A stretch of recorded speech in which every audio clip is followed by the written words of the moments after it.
2500 साल बाद थाईलैंड से भारत लाई गई तथागत गौतम बुद्ध की पवित्र अस्थियां थाईलैंड के 110 भिक्षुओं, भारतीय भिक्षुओं और हजारों उपासकों के साथ महाराष्ट्र परभनी से धम्मपद यात्रा 17 जनवरी से शुरू हो चुकी है। यह धम्मपद यात्रा 15 फरवरी मुंबई चैत्य भूमि पर जाकर समाप्त होगी। इस धम्मपद यात्रा दौरान अभिनेता गगन मलिक जी का भाषण हुआ। तब उन्होंने क्या कहा, ये आपको जरूर सुनना चाहिए। गगन मलिक जी ने कहा कि आज मुझे इस बात की बहुत खुशी हो रही है कि वाकई में 1956 में जो धम्मचक्र चला था वो आज गतिमान होता दिखाई दे रहा है।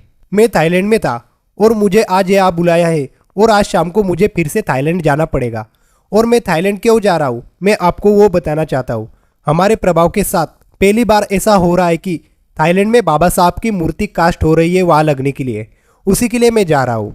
आज ये जो धम्मचक्र हमने चलाया है, जितने भिक्षु थाईलैंड से आकर यहाँ पर चल रहे हैं, धम्मपद यात्रा कर रहे हैं, ये धम्मपद यात्रा इसलिए नहीं कर रहे कि बस चलना है। इस धम्मपद यात्रा का मतलब है कि ये पूरे भारत को बता देना, ये जो भारत है ये बुद्ध की भूमि है, ये सब लोग जान लो। फिर उसके बाद उन्होंने कहा, ये मेरा वादा है कि बाबा साहब का बौद्धमय भारत का सपना अपने मरने से पहले पूरा करने के लिए जी जान लगा दूंगा। ये बौद्धमय भारत होना ही चाहिए, क्योंकि इसके अलावा भारत के पास ही नहीं पूरे संसार के पास कोई विकल्प नहीं रह जाएगा बुद्ध के धम्म के अलावा। बाबा साहेब इतने पारदर्शिक है। फिर उन्होंने कहा कि मैंने बाहर देश के बुद्धिस्ट लोगों से पूछा कि भारत गए हो, तो उन्होंने कहा हाँ, मैं 2 बार गया, 5 बार गया, कोई 10 बार गया। लेकिन वो कहाँ गए? बोध गया, सारनाथ, लुम्बिनी, कुशीनगर, ये 4 जगह घूमते तो उन्हें लगता कि भारत का बुद्धिज्म हमने देख लिया।